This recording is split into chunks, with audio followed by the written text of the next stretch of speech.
में बारूदी बवंडर की। जी हां, और इसी महायुद्ध से जुड़ी हुई एक बड़ी जानकारी सामने आ रही है। रूस के मिसाइल हमले में यूक्रेन के कई शहर तबाह हो चुके हैं। सबसे ज्यादा खरसोन में तबाही का मंजर देखा जा रहा है। हालात इतने खराब हो चुके हैं कि खरसोन के संपर्क दूसरे शहरों से टूट चुके हैं। हालांकि मजबूर और बेहाल लोग पलायन करने को मजबूर होते हुए नजर आ रहे हैं।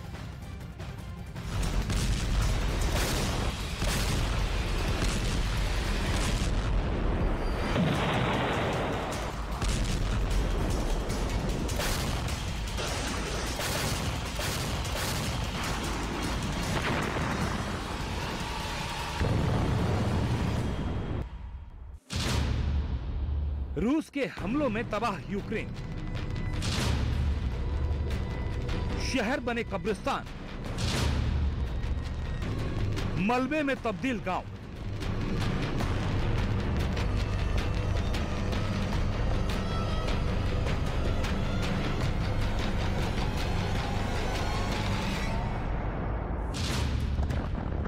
बीते 9 महीने से जारी अंतहीन युद्ध में किसकी जीत होगी, किसको हार मिलेगी, ये समय तय करेगा। लेकिन अब जो तस्वीर यूक्रेन से सामने आ रही है, उसमें सिर्फ और सिर्फ बर्बादी ही बर्बादी दिखाई दे रही है। गांव के गांव उजड़ गए हैं, पूरे के पूरे शहर तबाह हो चुके हैं। ज्यादातर लोग अपने घरों को छोड़कर सुरक्षित ठिकाने खोज रहे हैं। खौफ का मंजर इस कदर है कि मौत उनके सिर पर हर वक्त मंडरा रही है।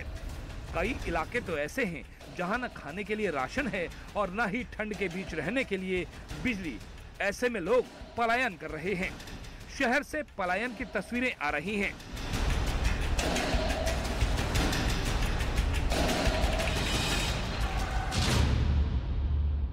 कई गुना ताकत से यूक्रेन पर वार। हमले में न पुल बचे न पावर हाउस। पलायन की तस्वीरें आपको दिखाएंगे, उससे पहले आपको ये तस्वीर देखनी चाहिए। टूटा हुआ ये पुल एंटोनिवस्की ब्रिज है, जो खेरसोन से यूक्रेन की निप्रो नदी पर मुख्य क्रॉसिंग पॉइंट था।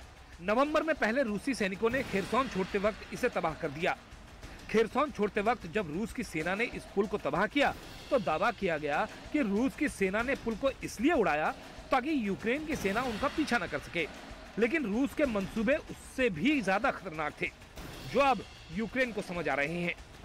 दरअसल रूस ने पहले खेरसोन खाली किया और फिर अलग अलग शहरों में ताबड़तोड़ मिसाइल अटैक करके उसके पावर हाउस तबाह कर दिए। अब खेरसोन का लिंक दूसरे शहरों से टूट चुका है। ऐसे में खेरसोन में न तो खाने पीने की चीजें पहुंच रही हैं और न ही पावर हाउस को ठीक करने के लिए जरूरी मशीनें।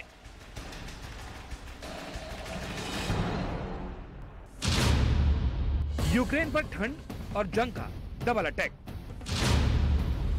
रूस के बाद खेरसोन छोड़ रहे यूक्रेन के लोग। सुरक्षित ठिकाने की तलाश में पलायन। भयंकर सर्दी के बीच जारी जंग में खेरसोन की मुश्किलें तमाम हैं। लोगों के घर तबाह हो गए हैं, बिजली आपूर्ति ठप है और लोगों के पास रहने के लिए छत तक नहीं है। रूसी बमबारी, कड़ाके की ठंड और बिजली, पानी या हीटिंग की कमी के बीच लोग अब खेरसोन छोड़कर जा रहे हैं। लेकिन उनके सामने सबसे बड़ा सवाल यही है कि बर्बादी हर तरफ बरपी है, जाएं तो कहां। खेरसोन शहर के बाहरी इलाकों में ट्रकों, वैन और कारों की कतार, कुछ टोइंग ट्रेलर और दूसरे सामानों को ले जाने की कतार 1 किलोमीटर से भी ज्यादा फैली हुई है। यूक्रेन ने हाल के दिनों में खेरसोन में विशेष रूप से ताबड़तोड़ गोलीबारी के साथ रूसी तोपखाने की आग और ड्रोन हमलों के एक धमाकेदार हमले का सामना किया है। बड़े पैमाने पर बुनियादी ढांचे को निशाना बनाया जाता है, जिससे लोग सड़क पर आ रहे हैं। लेकिन सर्दी के सीजन में तापमान इतना कम है कि लोग खुले मैदान में नहीं रह सकते। जो लोग खुद पलायन कर पा रहे हैं वो तो ठीक हैं। बाकी कुछ लोगों को यूक्रेनी सरकार अलग अलग स्वयंसेवी संगठनों के साथ मिलकर सुरक्षित जगह पर पहुंचा रही है। रविवार को दक्षिणी शहर खेरसोन से कुछ बुजुर्गों को निकाला गया। जो लोग कुछ दिन पहले रूस के खेरसोन छोड़ने पर जश्न मना रहे थे, वो अब खुद खेरसोन छोड़ने पर मजबूर हो गए हैं। युद्ध में तबाही, बारिश और बर्फबारी के बीच ऐसा नहीं है कि परेशानी सिर्फ यूक्रेन की जनता को उठानी पड़ रही है, बल्कि रूस की सेना भी काफी दिक्कतों के बीच ऑपरेशन को अंजाम दे रही है। यूक्रेन के बखमुट से सामने आई इन तस्वीरों को देखिए, जहां रूस के सैनिक सड़क किनारे बनी खाइयों में रहने को मजबूर हैं। पॉलीथीन की मदद से तैयार किए गए तंबू गिर चुके हैं।